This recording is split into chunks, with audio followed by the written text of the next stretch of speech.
অন্ধ আকাশ শুদ্ধ বতাহ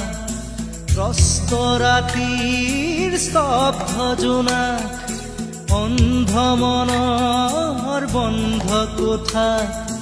হিংস্ৰ প্ৰেমৰ মুক্ত প্ৰকাশ মুকুতি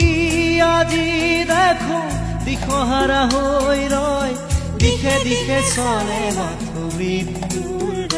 মৃত্যু এতিয়া